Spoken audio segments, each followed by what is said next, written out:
굿모닝. 민영씨 어서오세요. 반가워요. 원준씨, 동희씨 굿모닝. 좋은 아침입니다. 반가워요. 반가워요. 어떻게 할 말이 없다. 동희씨 요즘 1등 왜 이렇게 어렵나. 동희씨가 게을러져서 그래. 아니 뭐 다른 분들이 좀 부지런히 떠시는 거지 뭐. 파이팅! 파이팅! 조금만 더 분발합시다. 장이 보자. 어제 장 괜찮았죠? 말씀드렸던 대로 그죠? 그런데 그렇게도 말씀드렸었습니다. 장이 괜찮게 시작할 겁니다. 괜찮게 시작하겠지만 뭐 그렇다고 해서 아주 강한 상승세를 보여주고 하기는 좀 어려울 거다. 그냥 전강으로 시작은 하겠지만 아마 그 정도 수준을 유지할 가능성이 좀 크겠죠? 라고 얘기했는데 그 정도 수준을 유지했죠, 그죠? 이제 물론 이제 아래 꼬리를 달았다가 올렸지만, 그죠? 대충 뭐 예상했던, 분석에서 예상했던 그 수준으로 흘렀고요. 오늘도 그냥 좀 좋게는 시작할 겁니다. 좋게는 시작할 거고, 그리고 보시면 아시겠지만 기술적으로 좀 저항에 살짝 부딪히죠? 근데 이제 좋게 시작한다면 기술적 저항 라인을 올라타서 올라타서 시작을 하겠죠, 그죠? 이제 그러면 어떻게 될까요? 우리는 어떤 걸 기대해야 될까요? 저 라인, 저 녹색 라인을 지켜주면서 끝나는 거를 기대를 해야 되겠죠, 그죠? 현재의 추세를 봤을 때는 그럴 확률이 크다로 이제 일단 저는 보고 있습니다. 오늘 장중에 뭐 어떤 악재 이슈가 뭐 터져 나오지 않는 다음에는 아마 좀 세게, 처음에는 좀 좋게 시작해서 역시나 또 그 정도 수준을 유지하면서 끝이 나지 않겠나라고 전망을 해봅니다. 기본적으로 우리 장을 좌지우지하는 여러 가지 지표들이 있지만 그 중에서 가장 대표적으로 제가 보면서 여러분들한테 알려드리고 있는, 가르쳐드리고 있는, 그래서 시장 전망 분석을 할 때 항상 참고해서 보여드리고 있는 몇몇 지표들이 있죠, 그죠? 그런 걸 종합적으로 한번 보자면 어제 정규장에서의 원달러 환율 마감값은 1,450원이었습니다. 1,460원을 그제에 잠깐 이제 올려 세웠기 때문에 사람들이 조금 이제 걱정을 많이 했었는데 저는 뭐 크게 걱정은 안 하셔도 될걸요? 뭐 다시 금방 머가리를 숙일걸요? 했는데 숙였죠. 숙였고 1,450원까지 갔었는데 역외 환율은 더 숙였습니다. 여기 환율은 5원 정도를 더 빼서 1,445원 정도에 지금 마감이 되어 있는 상태인데 방향성을 좀 잡은 느낌이죠, 그죠? 지금 자리 자체가 이제 기술적으로는 보시면 좀 의미 있는 자리 때까지 왔어요, 그죠? 이렇게 그리고 이 자리에 지금 왔잖아요, 그죠? 그래서 뭐 단기적으로 조금 이제 다시 재차 상승이 나올 수도 있겠지만 추세적 측면으로 봤을 때는 저는 이번에는 여기에서 하단 저항을 안 맞고 그냥 바로 빼주지 않겠나 라고 일단 기대를 하고 있습니다. 오늘 장중에 뭐 거기에서 힘겨루기는 있을 수 있겠죠, 이거. 일단 저는 그렇게 보고 있는데 이건 좀 지켜봅시다. 시장의 자금이 예전에 비해서는 시장의 자금이 좀 많이 부족하고 말라 있는 건 사실이기 때문에 작은 힘과 작은 힘이 부딪혀서 힘겨루기를 하는 건 큰 힘과 큰 힘이 부딪혀서 힘겨루기를 할 때의 어떤 분석 예측할 수 있는 것에 비하면 조금 확률이 떨어지기 때문에 섣부르게 무조건 내려갈 거야 뭐 이렇게 얘기하기도 좀 힘든 상황이긴 합니다. 조금 지켜보시는 게 좋을 것 같고요. 특히나 제가 조금 염려를 하고 있는 부분이 뭐냐면 최근에 지수는 꺾어지잖아요, 이렇게 가파르게 한번 꺾어졌어요. 실질적으로 삼성전자, 지금 백그라운드에 있는 저 지금 차트가 삼성전자 차트인데 저 하락 구간 있잖아요, 여기. 저 하락 구간 특히 최근 한 5일, 6일 정도 메이저들이 계속해서 물량을 지금 집어 던지고 있어요. 그렇게 많은 물량은 아니지만 그래도 이제 순매도를 지금 지속하고 있는 상황이라서 아주 좀 찜찜하다는 거죠. 거기 보시다시피 최근에 이렇게 지수가 눌리고 있는데도 신용장고는 계속 상승하고 있죠, 그죠? 신용장고는. 이 신용장고가 좀 적절한 값이면 한 요 정도에 치기만 하면 신용장고를 추가 투입할 수 있는 어떤 여유단이 좀 넉넉하게 남아 있으면 이런 고점단에서 지수가 눌릴 때 신용장고가 증가하게 되면 오히려 계속 공부를 지피는구나, 빚을 내서라도 주가를 올리려고 하는구나, 때려박아서 주가를 올리려고 하는구나 라고 해석할 수 있을 텐데 지금 이제 단기적으로 이미 신용장고가 제법 많이 쌓여있는 상태란 말이죠. 얼마야? 이제 신용장고가 지금 18조대가 넘어갔습니다. 넘어갔기 때문에 이게 조금은 이제 시장에 좀 불안감을 주고 있는 건 사실입니다. 메이저들이 이걸 털고 갈 생각이라면 좋겠는데 문제는 이제 요번 달 말 지나고 이제 4월 초가 되면 공매도가 재개되죠, 그죠? 공매도가 재개되기 때문에 그 스케줄을 참고해서 일단 3월 달에는 오히려 그래 신용 쌓을 수 있는 데까지 한번 쌓아봐. 쌓아놓으면 4월 달에 특히나 신용장고가 많이 쌓여있는, 그리고 주가도 많이 올라가, 보통은 주가가 많이 올라가 있으면 신용장고도 쌓여있어요. 물론 정확하게는 주가가 올랐다가 꺾어지기 시작하면 신용장고가 이제 폭증을 하지만 고점에서 꺾어질 때 신용장고가 최고치를 기록하는 경우가 많죠. 쉽게 말하면 우리가 흔히 얘기하는 메이저들 그 중에서도 이제 공매도 세력들 같은 경우에는 신용장고가 많이 쌓여있는 주가는 고점에 있는 그런 종목들이 주된 타겟이거든요. 신용장고 그게 다 자기들이 이제 빨아먹을 돈이기 때문에. 그래서 지금 신용장고를 안 꺾고 지금 작업을 치고 있는 게 아닌가 하는 생각도 사실 듭니다. 음모론적 시각으로 보자면 일단 좀 지금은 조금은 이제 크게 두려워할 필요는 없는데 우리처럼 공부 열심히 하셔가지고 좋은 종목이 좋은 수급 상황으로 가격은 하단에 위치해 있는 이런 종목을 미리 담아두시는 어떤 그런 매매를 하시는 분들은 상관없는데 종합적 이제 어떤 지수적 측면, 종합적인 측면, 투심의 측면으로 봤을 때는 점점 좀 핏똥을 양산하는 대량의 핏똥을 양산하는 어떤 작업지를 누군가가 좀 만들어 나가고 있나? 라는 느낌이 좀 드는 요즘 시장입니다. 그러니까 이런 부분들은 좀 주의하시고 가급적이면 너무 높게 올라가 있는 특히 뭐 최근 들어서 뭐 한두 달, 두세 달, 서너 달 내에 막 주가를 막 더블리스 올려놓은 만원짜리가 2만원 돼 있고 2만원짜리가 4만원 돼 있고 한 그런 이제 종목들 심지어는 최근에 뭐 몇몇 섹터들 같은 경우에 섹터의 뭐 대장주들 같은 경우에는 두세 달, 서너 달 만에 막 3배, 4배 올려놓은 놈들도 좀 더글더글하죠. 대표적으로 뭐 유리기판이라든지 혹은 뭐 조선 쪽도 좀 그런 건 있는데 조선 쪽은 그래도 뭐 워낙 덩어리가 큰 놈들이다 보니까 몇 배로 올려놓고 이런 건 없으니까 열외고요, 그죠? 그건 좀 더 분석을 해봐야 될 부분이고 특히 반도체 쪽 중에서도 유리기판 쪽 이런 쪽은 지금 좀 조심하실 필요가 있습니다. 그런 놈들 만약에 이제 3월이 지나고 4월부터 공매도가 재개되게 되면 가장 일바따로 쳐맞을 타겟이 되겠죠, 그죠? 일바따로 진짜 개두드려 맞을 첫 번째 타겟은 제가 볼 때는 유리기판 쪽이라고 저는 보고 있거든요. 그래서 그런 부분들은 좀 기억해 두셨다가 대응을 하실 분들은 하시고 애초에 제 채널에서 공부하시는 분들은 당분간은 유리기판 쪽은 쳐다도 안 보시는 게 좋을 것 같습니다. 뭐 오늘도 보니까 저 머니투데이 유튜브 머니투데이에서도 그렇고 이제 각 증권 방송에서 지금도 유리기판 섹터 막 빨아대고 펌프질 해대고 하는 자칭 전문가들이 좀 많이 있던데 수급은 이미 그쪽들 수급은 1월달, 1월달부터 쳐내기 시작했어요. 그게 세력이 됐던 아니면 뭐 큰손 메이저가 됐던 간에 1월달부터 큰 돈 들고 그 주가를 바닥에서 그만큼 끄집어 올렸던 그런 주포ong아들이 1월달, 2월달 사이에 물량을 다 집어 던졌거든요. 지금 그쪽 섹터에는 지금 호불호도 얘기하면 그 높은 자리에서 그 물량바지 해주셨던 우리 호부개미님들만 다글다글하게 지금 남아있는 상태니까 좀 조심하는 게 좋을 것 같다. 이 정도로 좀 보시면 되겠고 어쨌든 오늘은 좀 뭐 괜찮게 시작할 겁니다. 할 거고 아까도 말씀드렸듯이 기대하는 게 괜찮게 시작해서 그 수준을 좀 유지 정도라도 해주면서 물론 더 올라주면 더 좋지만 최소한 유지 정도는 좀 해주면서 끝나기를 좀 기대하면서 하루를 보내시면 될 것 같습니다. 그리고 저는 오늘 뭐 일단 개장 방송 끝나고 나면 또 이제 사랑하는 모친 모시고 또 병원을 가야 되는 상황이라서 그러니까 세상 만사 모든 일이 그렇지만 특히 주식 투자 일은 뭐랄까 주변이 좀 안정돼 있어야 돼요. 그러니까 심리적으로 안정되어 있고 좀 모든 면에서 좀 스테이블한 그죠? 스테이블한 그런 상황에 있어야 좀 냉정하고 깔끔한 매매가 가능하거든요. 근데 제가 뭐 요즘 계속 좀 심리적으로나 주변 상황 자체가 좀 불안정하고 이렇다 보니까 좀 매매 자체가 좀 힘들어요. 어제 참 그러니까 제가 그렇다 보니까 이제 대응을 제대로 못해요. 어제 이거 종목은 아직 제가 먹튀를 못한 거라 가지고 종목 말씀은 안 드릴게요. 저는 항상 먹튀 다 끝나고 난 다음에 말씀드리니까 이거를 추매를 못 해놨어요. 추매를 못 해놓은 상태에서 어제 장중에 20몇 프로지? 20 몇 프로 정도 22% 가까이 슈팅이 나왔어요. 그리고 다행히도 22%의 슈팅을 주면서도 특별히 수급이 많이 털려 나갔다? 뭐 이런 어떤 정도는 아니기 때문에 거래량 자체도 뭐 그렇게 세게는 안 나왔거든요. 거래량 바가 거의 눈에 안 보인 정도거든요. 그 이전에 다른 거래량에 비하면 저 앞부분에 있는 저 거래량 바에 비하면 요 조그만 빨간 그 고춧가루 같은 거 있잖아요. 요거는 거의 눈에 안 보이는 거래량이기 때문에 22%를 띄운 것 치고 거래량은 너무 겸손하고 소박하죠. 그래서 제가 이걸 어제 장중에 보고 있었다면 일단은 뭐 약수입으로라도 그냥 먹고 튀고 난 다음에 아마 다시 이제 좀 눌린 자리를 기다렸을 텐데 좀 안타까워요. 이거 앞부분에서 보시면 아시겠지만 하나, 둘, 세 번 샀잖아요. 그죠? 3번 샀으면 금액이 꽤 되거든요. 원래 제 성향이 아마 요 구간에서 한 번 더 샀을 거예요. 최소 한 번은 더 샀을 건데 제가 요즘 너무 정신없고 너무 바쁘고 너무 딴 세상에서 사는 지금 그런 느낌으로 살고 있다 보니까 대응을 못했어요. 못한 상태에서 슈팅이 갑자기 나와버리는 바람에 어쩔 수 없이 그냥 계속 좀 보유하고 있는 상황입니다. 약간 짜증스럽습니다. 솔직히 저도 못 먹나라는 소리 그냥 나오죠. 그냥. 최대한 빨리 한 번 더 슈팅이 나와주면 그냥 원래 저는 좀 빈정상한 종목 계속 안 들고 가거든요.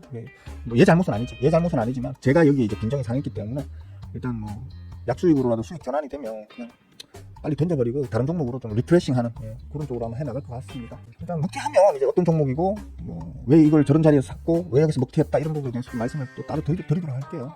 그리고 멤버분들 모여있는 멤버 톡방에는 뭐 거의 매일 종목들 좀 보라고 올려드리는 종목들이 있죠. 오늘도 올려드렸는데 오늘 그 종목들 보시면 자리적 측면도 봤지만 일단 수급적 측면을 우선해가지고 뽑아서 올려드렸거든요. 그러니까 보시고 좀 수급 공부하는 데 좀 활용해 보세요. 뭐 그중에서 뭐 적절히 좀 땡기는 종목이 있으면 좀 매매하셔도 뭐 크게 문제는 없을 종목들이라고 저는 그렇게 생각합니다. 대부분이 아마 이제 단기 저점이 될 겁니다. 최소한 단기 저점 혹은 아예 파동의 저점이 될 수도 있는 그런 종목들이니까 보시고 참고하도록 하세요. 그리고 뭐 특별히 또 드릴 말씀이 있나? 예. 어제 선물 옵션 마감값이 336포인트 정도 됐었죠, 그죠? 그런데 어제 야간 선물이 336.96 거의 340포인트 찍었어요. 네. 저번에 350, 360인가? 거기까지 갔었나? 잠깐만. 더 갔었나? 354까지 갔었네, 그죠? 가고 지금 이렇게 눌러놓은 거긴 건데 다시 이제 최근에 이제 다시 대가리를 좀 쳐들고 있죠, 그죠? 어제 야간 선물 상황도 좋았습니다. 쉽게 말하면 야간 선물 상황도 거의 한 몇 포인트입니까? 거의 한 3, 4포인트, 3포인트, 3, 4포인트를 올려놓고 끝이 났기 때문에 오늘 장 좋게 시작하죠, 그죠? 지금 일단 시작하는 코스피, 코스닥 양시장 그 예상가는 좋게 나오고 있습니다. 특히 코스피가 좀 더 세게 나오고 있네요, 그죠? 핑퐁을 많이 합니다, 요즘에는. 대형주 매수가 확 늘어나면 코스피를 쫙 올리고요. 코스닥 좀 씌워주고요. 그 다음에 코스피가 좀 달리고 난 다음에 먹고 튀면 그 먹고 튄 물량으로 코스닥을 사서 코스닥 올려주고 코스피는 좀 눌린다기보다는 좀 덜 오르고, 이런, 그러니까 한번 먼저 코스피 가고 코스닥 쉬고 다음엔 코스닥 가고 코스피 쉬고 또 다시 코스피 가고 코스닥 쉬고 뭐 이런 식으로 서로 핑퐁을 좀 하고 있다. 이렇게 된 지가 지금 벌써 몇 달은 아니고 한 1월달, 1월달, 뭐 2월달 계속해서 좀 추세가 그런 식으로 흘러가고 있어요. 좀 작전을 이렇게 짜면 되겠죠, 그죠? 코스피가 좀 쉬었네. 그러면 쉬는 구간에서 좀 담아놔 볼까? 그 다음에 그러니까 따라하면 되겠죠, 시장 가격에. 코스피 올라주면 먹고 튀고 난 다음에 먹고 튄 돈으로 코스닥을 좀 담아주고 또 다음날 코스닥 올라가면 또 먹고 튀고 난 다음에 코스피 좀 담아주고. 제가 가르치는 가장 이제 그 핵심 매매법인 이제 스윙 매매 측면에서는 뭐 그런 식으로 들락날락거리는 거 크게 권하진 않습니다. 직장생활 하시고 학교 다니고 사업하시고 하는 분들이 먹고 사느라 바쁜데 어떻게 그거 일일이 다 대응하겠습니까, 그죠? 근데 이제 반백수 분들, 할 일 없고 심심하고 하루 종일 차트 들여다보고 있을 수 있는 분들은 방금 말했듯이 그런 전략으로 좀 왔다 갔다 하면서 수익을 좀 극대화할 수 있는 그런 장이라고 보시면 될 것 같습니다. 그렇고 뭐 질문 있으면 좀 남겨주세요. 뭐 특별히 뭐 딴 게 없네. 특별히 더 드릴 말씀이 없어요. 항상 하는 말이지만 매일매일 뭐 할 얘기가 그렇게 쥐어짜낸다고 나오진 않잖아요, 그죠? 매일매일 어떤 시장의 어떤 동향 자체가 급변하고 이런 건 아니기 때문에, 그죠? 방향성을 가지고 계속 며칠, 길게는 몇 주 동안, 더 길게는 진짜 아주 뭐 장기적 플랜으로 보자면 몇 달 혹은 뭐 앞으로 1년 동안 계속 올라갈 겁니다. 내년까지 계속 올라갈 겁니다. 이런 어떤 전망을 할 수도 있는 거기 때문에 매일 방송하는데 매일 새로운 얘기를 해드리기는 좀 힘들어요. 그러니까 조금 방송이 알차게, 저도 좀 안 심심하게 계속 씹으리고 여러분들은 좀 하나라도 더 배워 가시고 이렇게 하시려면 질문을 많이 해주셔야 됩니다. 질문을 좀 많이 해주세요. 질문 있으면 좀 늦게까지 방송하잖아요. 질문 없으면 뭐 일찍 마칠게요 하고 마치고. 저도 뭐 좀 이렇게 방송하면서 여러분들한테 뭐 좀 나름 좀 씹으려 들어야 오늘 방송 유익했다 이러면서 좀 스스로 만족하잖아요. 그냥 시간 낭비가 되지 않게 여러분들이 좀 도와주십시오. 질문 많이 해주십시오. 부끄러워하지 마세요. 모르는 건 절대 죄가 아닙니다. 모르는데 안 물어보는 게 오히려 죄죠, 그죠? 개뿔 모르면서 주식하는 게 죄인 거지, 알려고 노력하시는 분들은 절대 모른다고 그게 부끄러운 게 아닙니다. 이쁜 사람씨 꿀모닝 어서와요, 반가워요. 디오무씨도 할로, 아라씨 어서와요, 반가워요. 홍정씨 오늘도 꿀빠는 하루 되세요. 한시절씨 반갑습니다. 신의 한주씨 좀 오랜만에, 그죠? 예, 오랜만에 신이네, 그죠? 삐졌어 진짜. 저번에 뭐 마을씨는 내가 포기했고 한나영은 아파서, 한나영도 왔네. 한나영도 아파서 말이야 뭐 수술 받고 이러시느라고 한동안 못 오셨고 그런데 말이야. 신의 한주씨는 뭐 무슨 일로 이렇게 오랜만에 오셨습니까? 예? 뭐 한다고 그동안 안 오셨습니까 도대체? 진짜 삐졌어. 어제 올려서 오늘 쳐내릴 것 같아 좀 집중하려 했는데 오늘도 들어준다니. 그러니까 느낌적인 느낌으로는 이제 그런 생각을 할 수도 있죠, 그죠? 느낌적인 느낌으로는 어제 좀 올려줬으니까 오늘은 좀 눌러주겠지, 이게 이제 느낌적인 느낌인 거고, 이제 좀 더 확률 높은 분석을 하는 방법들은 항상 있습니다.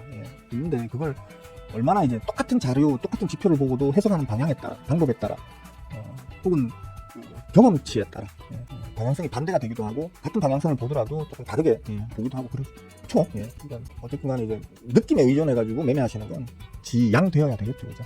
벌건요. 장은 좋게 시작하네요. 잠깐만, 제 스윙 토트는 지금 노안 때문에 눈이 안 보여서 잠깐만요. 무난하네요.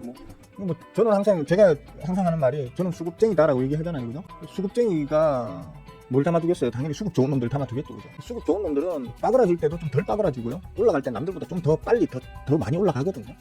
그래서 뭐 딱히 주가가 빠그라지더라도 별 걱정 안 하고 매매할 수 있는 게 제가 수급쟁이이기 때문에 그렇습니다. 주인 있는 종목, 주포 있는 종목, 대형주 같은 경우에는 뭐 삼성전자나 이런 거 같은 대형주들 같은 경우에는 얼마나 이제 많은 슈퍼 메이저들이 그 종목을 들고 있느냐, 뭐 이런 것들을 분석해서 이제 추세를 분석하는 거다 보니까 시장 전반에 슈퍼 메이저들이 많이 들어와 있는 상태라면 주가가 단기적으로 좀 눌린다고 해도 크게 걱정 안 하겠죠. 저는 뭐 최근 들어서 계속, 최근이 아니게 작년부터도 그랬죠. 작년부터도 7월 고점 찍고 난 이후에 자꾸 눌릴 때도 이상하네. 이거 이럴 수급이 아닌데, 알고 보니까 그때부터 이제 개몽령 개몽정도 아니고 진짜 개몽령을 누가 하신다는 그 소문을 외계인들이 먼저 아셨죠. 먼저 아시고 이제 시장에서 물량을 빼기 시작하는 바람에 지금 주저앉다가 개몽령이 터지는 12월 3일 이후로 이제 주가가 또 한 번 더 이제 더 폭락을 했던 거고, 그럼에도 불구하고 저는 얘기했었죠. 그죠? 상황은 심각하다. 물론 주가에 가장 큰 영향력을 끼치는 악영향을 끼치는 게 이제 정치적인 이제 케오스라고 정치적인 갈등 혹은 정치적인 어떤 극단, 이런 것들이 가장 큰 이제 악영향을 끼치기 마련인데, 우리가 요번에 그걸 두드려 맞은 거예요. 그럼에도 불구하고 제가 개몽령 이후에도 계속 말씀드렸던 게, 수급적으로 아직까지 뭐 그렇게 많이 이탈은 없다, 이런 상황에서도 그렇게 많은 이탈은 없다. 다행히도 개몽령이 빨리 끝이 났고, 그리고 거기에 대한 어떤 사후 지금 뭐라고 해야 되나, 마무리가 어떤 헌법적 가치에 적절한 방식으로 지금 잘 진행되고 있다 보니까 외계인들 있잖아요. 외계인들도 역시 사우스 코리아 이러면서 이제 다시 들어가 마라 좀 이렇게 쪼우고 있는 중이다. 쪼우고 있는 중이고, 아마도 이제 제가 1월달에 그랬거든요. 1월달에 저번 방송에도 한번 얘기를 했었는데, 1월달에 아마 3월 둘째 주쯤에는 이제 쫓아낼 수 있을걸요. 뭐 좀 빠르면 3월 첫째 주겠지만 저는 3월 둘째 주를 봅니다라고 1월달에 얘기했죠. 근데 지난 2월달 한 후반 되니까 3월 첫째 주 가능성이 아주 큽니다라고 이제 방송마다 이제 정치 뭐 이런 쪽 전문가들이 나와가지고 이제 3월 첫째 주가 가능성이 큽니다라고 또 얘기를 하길래 제가 한 일주일 정도 틀리게 될 것 같습니다. 죄송합니다. 근데 제가 볼 때 3월 둘째 주 돼야 되겠는데 뭐 이래 했었는데, 지금은 또 이제 갑자기 또 사람들이 3월 둘째 주가 가장 가능성 크다는 얘기를 막 하고 있죠. 계속 하는 말이지만 저는 대충 씹으래도 대충 맞추고 뭐 이래요. 그냥 희한해요. 지금 이제 방송 나와가지고 잘났다고 떠들어대는 전문가들이 3월 둘째 주라고, 아니 그러니까 시간을 한 2주 전까지만 하더라도 3월, 그러니까 날짜를 잘 뭐 제대로 이렇게 못했었어요. 이제 뭐 지난주 정도부터인가 3월 둘째 주가 유력하다 뭐 이렇게 얘기하는데, 저는 벌써 1월달부터 그렇게 씹으려 왔다는 거. 별로 자랑거리도 아닌데 한번 자랑해봤습니다. 워낙 자랑할 거리가 요즘 없어서. 참 좋다. 내 포트폴리오 벌겋다. 좋다. 지금부터는 당분간 그냥 계속 내버려 둘 겁니다. 내버려 두고 그냥 다른 데까지 한번 놔둬보려고요. 지금은 이제 수익 극대화 정도. 어차피 지금 3월 첫째 주입니다. 그죠? 3월 첫째 주고 다음 주 중에는 이제 결론이 나겠죠. 그죠? 쫓아낼 거냐 아니면 뭐 못 쫓아내느냐가 이제 다음 주에 결정이 날 거기 때문에, 아직도 확률은 반반이다라고 주장하고 계시는 분들 계시죠. 계시는데 그분들은 그렇게 생각하시라고 하고요. 저는 일단 쫓아낸다, 쫓겨나갈 거야 라는 것에 일단 베팅을 지금 했기 때문에, 당분간은 이제 수익 극대화 쪽으로. 왜냐면 이제 만약에 쫓아내지잖아요. 그죠? 그럼 우리나라 주가 뻥 하고 튀어오를 겁니다. 전반적으로. 왜냐하면 그동안 계속 잔줄이고 눈치 보면서 구경만 하고 있던 작년 7월 이후로 계속 빠져나갔던 메이저들, 외계인 메이저들이 그 시점부터 확 쏟아져 들어올 거거든요. 그렇기 때문에 쏟아져 들어오면서 거기에 바로 조기 대선으로 인한 이제 각 테마주들, 정치 테마주, 그러니까 정치인 테마주, 그 다음에 그 정책 테마주, 이런 것들이 막 통통통 이제 막 같이 튀면서 지수와 주가 전반을 이제 끌어나가는 분위기가 형성될 거라는 거죠. 그러면 이제 미리 바닥에서 쭉쭉쭉쭉 해둔 이제 저 같은 스윙쟁이들은 이제 이럴 때 한번 꿀을 한번 세게 빨아야 돼요. 제가 한 10여 년 넘게 주식을 하면서 좀 느끼는 게 뭐냐면, 평상시에는 생활비만 버는 거예요. 뭐 제가 생활비라고 해도 애지간한 분들 몇 달 월급은 될 건데, 어쨌든 간에 한 달에 말 그대로 이제 뭐 벌어야 될 어떤 최소한의 금액을 벌면서 계속 내 포트를 관리해 나가는 거예요. 그러다가 특정한 자리, 특정한 시기 때에 내 전체 자금을 꽃배기로 늘리는 그런 시기들이 있습니다. 그러니까 예를 들자면 코스피 차트를 놓고 한번 보자면 이렇게 볼까? 저는 뭐 아시는 분들은 아시겠지만 2009년, 2009년 이때부터 주식을 시작했었습니다. 그때부터 본격적으로 공부도 시작했었고 매매를 시작하고 이러면서 완전 전업으로 들어선 건 한 2014년, 2015년 이때부터 들어섰었습니다. 몸이 아프면서 하던 사업도 빠그라지고 몸도 아프고 이러면서 반강제로 이제 전업 투자가 돼버렸는데, 하여튼 그러면서 계속 자금을 이제 들려오다가 이때 자금이 이제 대폭 늘어났습니다. 이때 3월 19일 날 제가 말씀드렸잖아요. 오랜만에 얘기하는 거죠. 3월 19일이 최저점이죠. 3월 19일 날 제가 마감장 때 그 당시에 머니투데이 유튜브 칭찬해서 놀고 있을 때인데, 사람들한테 나 몰빵 들어갑니다. 현금 10% 남겨두고 나머지 다 몰빵 들어갑니다 하고 몰빵 들어가서 조상승 구간에서 개꿀팁 받았거든요. 모든 자금을 다 때려 부어가지고 저 제일 밑바닥 요 자리에 다 주워 담았었어요. 그래 했었고 그 다음에 또 말씀드린 게 언제죠? 몇 대였죠 그죠? 용할입니다. 그때 저점이 얼마였습니까? 2022년 9월 30일이네요. 10월 2일 날 아마 라이브 방송 했을 거예요. 가서 한번 확인해 보세요. 저 괴물빵 다 들어갑니다. 이거. 또 현금 좀 남겨놓고 이제 적극적으로 이제 지금 매수를 주식 비중을 늘려서 매수해 나갈 겁니다. 뭐 여러분도 그렇게 하든 말든 마음대로 하세요. 라고 했었죠. 저 구간에서 또 이제 전체 자금이 또 확 늘어났었거든요. 이런 게 있는 것 같아요. 평상시에는 조금씩 벌다가 어떤 한번 기회를 줬을 때 왕창 한번 먹는 그런 시기들이 한 번씩 옵니다. 몇 년에 한 번씩은. 그럴 때 잘 대응을 해야 되거든요. 제 생각에는 조만간 그런 장이 한번 오지 않겠나라는, 이럴 때는 제가 좀 느낌적인 느낌, 아까는 제가 한나영한테는 느낌적인 느낌으로 주식하면 안 돼요 라고 얘기했지만, 이렇게 한 번씩 미친 듯한 희한한 장세가 한 번씩 펼쳐질 때가 있는데, 그럴 때는 약간 느낌적인 느낌으로 좀 대응할 필요도 있다는 거죠. 약간 모험을 좀 걸어봐도 되겠는데 라는 느낌이 올 때가 있거든요. 지금 조만간 한번 그런 장세가 펼쳐지지 않겠나라는 개인적인 기대는 좀 갖고 있습니다. 여러분들도 혹시나 제 말씀에 동의하신다면 열심히 공부하셔가지고 대충 하시면 남들 막 곱하기 뭐 2배, 3배 막 이래 먹을 때에도 혼자 개빠그렇습니다. 남들이 2, 3배, 몇 배 먹는 그 돈을 여러분들이 갖다 꽂아주는 거하고 똑같은 거예요, 쉽게 말하면. 그러니까 공부 안 하고 덤비시면 안 되고요. 아무리 장이 좋아도 공부 안 하고 덤비시면 안 되고요. 그런 시기를 대비해서 지금 미리 공부를 좀 해보세요. 제발. 질문 있으면 해주시고요. 아, 그래요? 왜 그래 바빠? 근데 요즘 세상에 바쁘면 좋은 거 아니에요? 저처럼 제 몸도 케어해야 되고, 사랑하는 모친 몸도 케어해야 되고, 뭐 기타 등등 이런저런 뭐 잡스러운 일로 바쁘면 별로지만 돈 버는 일로 바쁘시면 좋은 거잖아. 그래? 완전 6만 뚫으면, 제가 저번에 얘기했잖아. 삼성전자는 일단 59,000원에서 부딪힐 거예요. 올라가는 구간에서 계속 얘기했잖아요. 59,000원에서 부딪힐 거예요 했는데 딱 부딪힌 게 59,100원에 부딪혔죠. 이런 거 보면 신기하지 않습니까? 예? 주가 주식이 어떻게 움직일지 신도 모른다고 자칭 전문가들 맨날 나와서 떠드는데, 저는 이거 벌써 한 달 전부터 59,000원 가면 부딪힐 거예요 라고 얘기를 계속 했었잖아요. 요날 이제 좀 조심하세요. 내일 바로 어떻게 뺄지 모르니까 조심하세요 라고 바로 고점 찍기 전날 얘기했었거든요.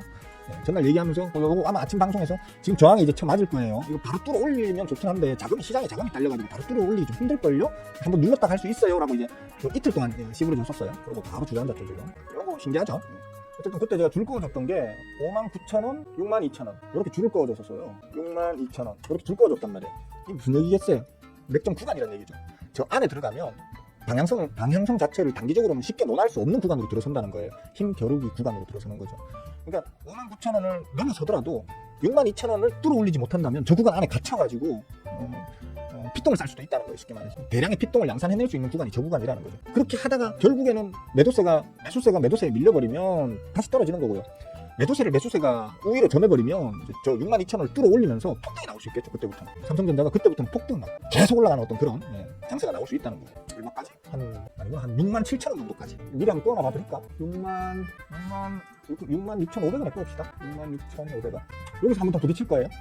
잠깐 부딪힐 거예요. 부딪힐 거고, 그 다음에 72,000원 정도. 그 정도. 그래서 대충 삼성전자의 앞으로 상단으로 이제 주가가 올라가는 걸 내리누르는 어떤 저항이 될 만한 자리들이에요. 저 자리들이. 그러니까 삼성전자를 혹시 지금 매매하시는 분들은 저 자리들을 좀 잘 기억해 두셨다가 좀 거기에 맞춰서 대응하시면 좀 더 수익률도 좀 더 가져갈 수 있을 거고, 그 다음에 어떤 심리적으로 좀 편안하게 매매하실 수 있겠죠. 그죠? 참고하세요. 좀 도움되는 말씀을 해준 것 같아서 갑자기 뿌듯해지네. 그죠? 그러나 삼성전자 이렇게 해줄게요. 그러니까 한나영이 지금 6만원 가자 이랬잖아. 그죠? 6만 가자 이랬는데 사실 6만 가는 건 큰 의미가 없다는 뜻이에요. 제 말은 59,000원을 다시 붙이는 게 일단 중요하고요. 59,000원을 붙였으면 62,000원을 빨리 뚫어 올려야 되는 게 이제 중요하다는 거죠.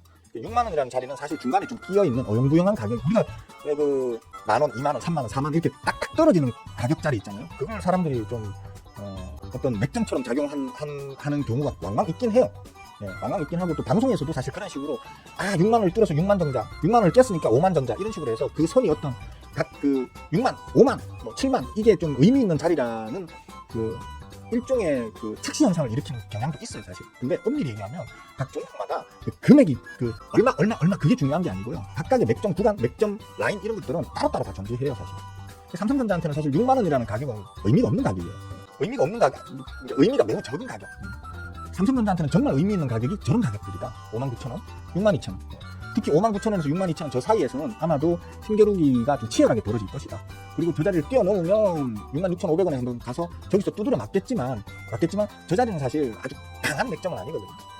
뭐 단기적으로 살짝 좀 저항을 받을 수는 있겠지만 힘만 있다면 바로 뚫어올 수 있는 그 다음 빡신 자리가 72,000원 정도 됩니다. 네, 이렇게 보시면 될 것 같아요. 그렇고 엔캐리 청산 때문에 아니고 그러니까 그때 당시 엔캐리 청산 때문에 어쩌고 난리가 났었잖아요. 그죠? 그때 제 방송에 한날 왔었잖아. 네?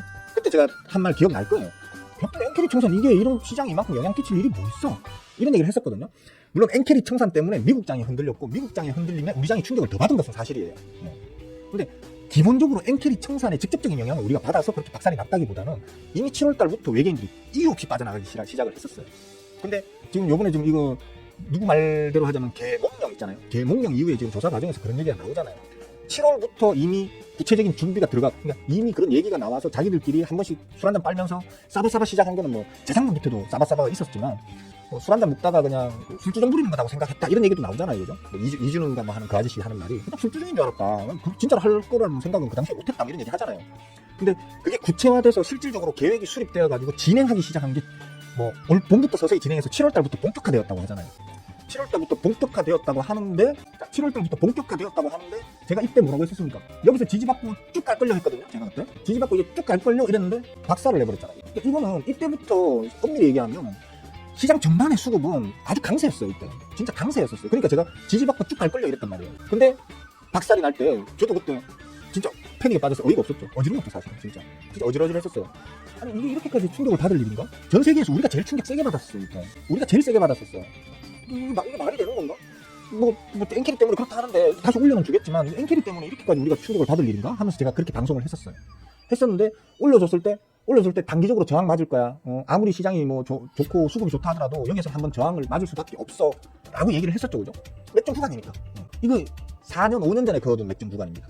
3년 4년 전? 3년 4년 전에 그어둔 맥점 구간에 그대로 저항 쳐맞고 지지받다가도 깨지니까 폭락 나고 이러는 거거든요.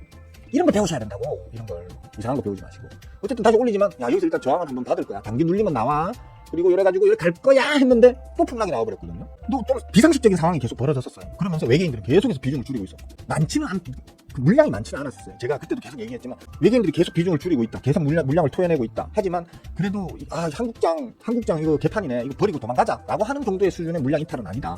뭔가 숨어있는 히든 악재가 있는 것 같은데 그걸 먼저 선취한 외계인들이 좀 겁먹고 지금 빼는 것 같은데 크게 걱정 안 하셔도 된다. 제가 왜 그렇게 얘기했을까요? 아니 제대로 된 정신머리 가진 멀쩡한 인간이라면 아니 지금 전 세계 10위권 내 경제 대국이자 전 세계에서 민주주의를 가장 완벽하게 정착시킨 나라라고 평가받는 대한민국에서 40여 년 만에 다시 계엄령이 터질 줄 누가 알았겠어요. 그걸 제가 어떻게 알겠어요 그걸. 안 그래요? 주식쟁이로서 주식의 어떤 그거 관점으로 체크해본 결과로 큰 걱정할 게 없어 라고 얘기를 했는데 빠그라지고 결국에는 그 이유가 계엄령이 터지고 난 이후에 미루어 짐작할 수 있게 된 거죠. 참 이번에는 다른 것보다 저는 더 화가 나는 게 다른 분들은 뭐 계엄령 어쩌고 저쩌고 그것 때문에 화가 나셨는지 모르겠는데 저는 내가 열심히 공부해서 이루어낸 성과들 그리고 내가 사람들한테 가르치고 자랑스럽게 당당하게 가르치고 있는 이 나의 지식들이 이상한 사람 한 사람이 이상한 짓거리를 벌이는 바람에 아무짝에도 쓸모없는 지식과 기술이 되었다는 그게 너무너무 좀 짜증이 나요. 사실.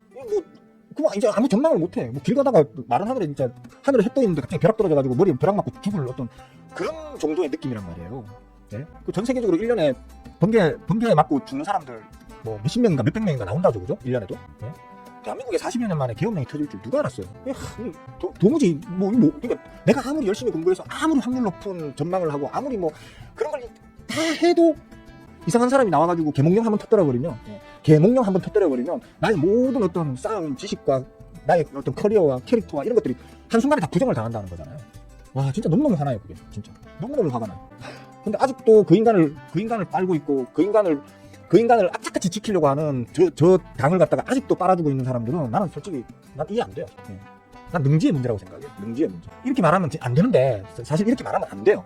저는 저쪽 지지자들은 두 부류가 있다고 생각해요. 자기들이 잘못인 걸 알고 있지만 자기들의 이익을 위해서 선동하고 있는 사람. 나머지는 자기들이 잘못인 걸 모르고 그냥 저러고 있는 사람.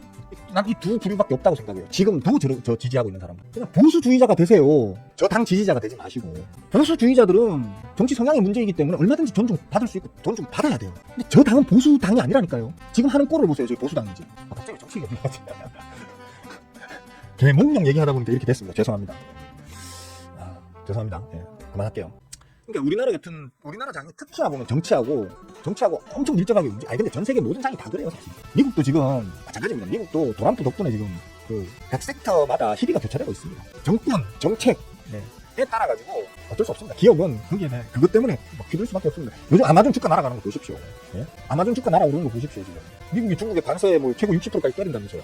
관세 때리고 얼마 전에 그거 있었잖아요. 소액 상품에 대한 그 관세 면제 정책이 있었잖아요. 유지되고 있던. 그거 없애버렸잖아요, 트럼프가.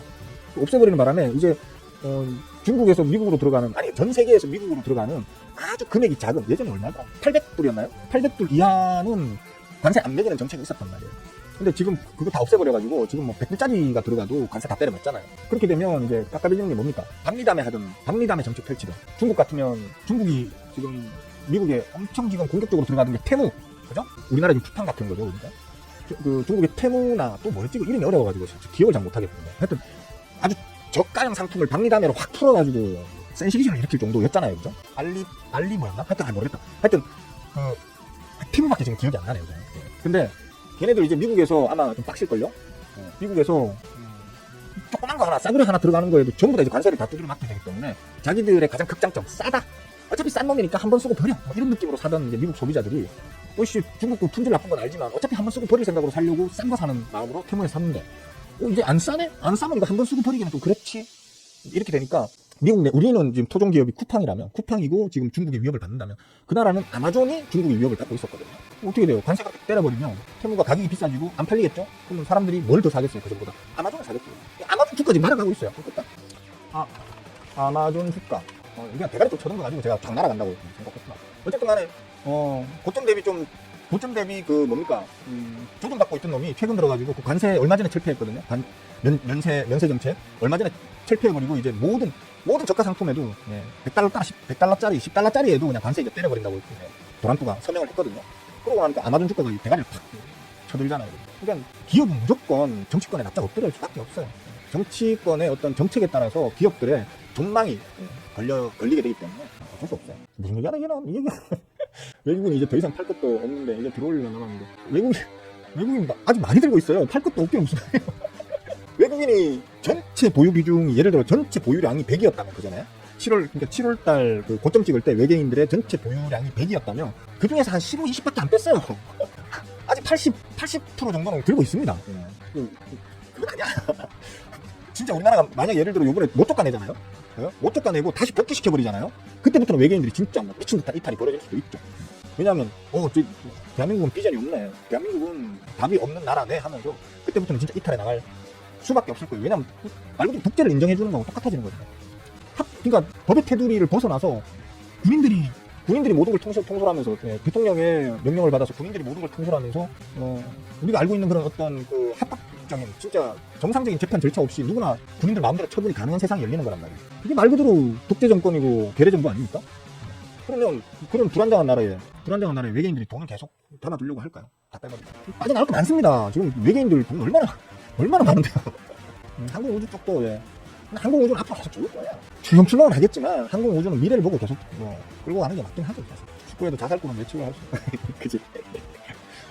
축구에도 자살골은 예측을 못하죠. 알리바바일 거예요. FTA 정상적인 상황에서는 FTA가 매우 큰 구속력을 가지죠. 정상적인 그러니까 머리가 이상하지 않은 대통령이라면 FTA의 구속력을 가집니다. 머리가 이상한 대통령이 미국이든 우리나라든 머리가 이상한 대통령이 올라가면 FTA가 아무짝에 쓸모가 없어지고 상호 신뢰 관계에서 맺은 약속인 거기 때문에 이게 깨진다고 해서 서로가 서로한테 어떻게 할 방법은 없어요. 물론 뭡니까 국제 뭐에다가 이제 제의 요청을 심판 요청을 할 수는 있죠. 조정 요청을 할 수는 있지만 그 구속의 강제력을 가지는 게 아니기 때문에 상호 신뢰 관계에서 이게 지켜지는 게 이제 FTA란 말이에요. 지금 도란프 그런 거 아예 신경을 안 쓰잖아요. 도란프 내가 천조국의 왕이야. 내가 하려는 대로 하지 누가 뭐라고 지금 나한테 개기야 지금 이런 식으로 지금 나오고 있기 때문에 앞으로 많이 혼란해질 거예요. 트럼프 지지하신 분들 축하해요. 트럼프 지지하신 분들 트럼프가 지금 마음대로 세상을 망쳐놓는 걸 이제 재밌게 구경만 하시면 돼요. 축하해요. 제가 얘기하잖아요. 능지 문제라고.